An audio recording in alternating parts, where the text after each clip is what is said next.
Lawyer advocate nelsonchamisa rinozikamwa rakakonzeresa mugore ra2018 rouya panapa richidzikamisa aiwa vakomana vari kuda kumobiliza kuti mutungamiri wenyika amende the constitution kuti aextend the power beyond 2028 zanapenda mashoko abuda nyogwa panapa ndobva subscribe like or turn on the bell icon.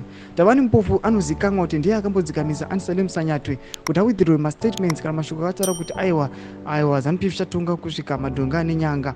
Panapa anoyataura mashoko ekuti the constitutional provision that restricts a president to a maximum of 2 terms is a term limit provision. As such, any successful amendment to this provision cannot be applied retroactively to benefit the incumbent.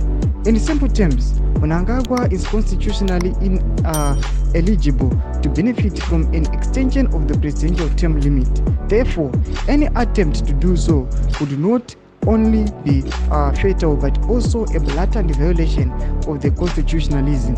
Mashoko arikuya panapa ataona kuti angari complex asingazikanwi kana asingagoni interpretwa nevanhu auya akama breaka into simpler terms achiti aiwa vagari munyika yeZimbabwe you must know this kuti aiwa anenge asina kungotyora mutemo chete but ari kutaura achiti aiwa anenge aita a blatant violation of the constitutionalism achataura mashoko kuti aiwa this move is not acceptable musociety yedu. Hatiri kuona zvinhu zvakadaro zvichiitika kuviolata kwemutemo kwatoona kuri pachena kwatoona kuti aiwa these guys kana vakakwanisa kuviolata mutemo zvakadai kunyange nembavha dzakutobvumidzwa kutoita zvadzinoita nokuda kwokuti vanenge vachiona kuti vari kumusoro wacho havasi kwanisa kutedzera the constitution. Ndotidzai mafungiro enyu moti kudii pamusoro pemashoko ake. Pinda comment section medu, musangano subscribe, like, wachinotina on the bell icon.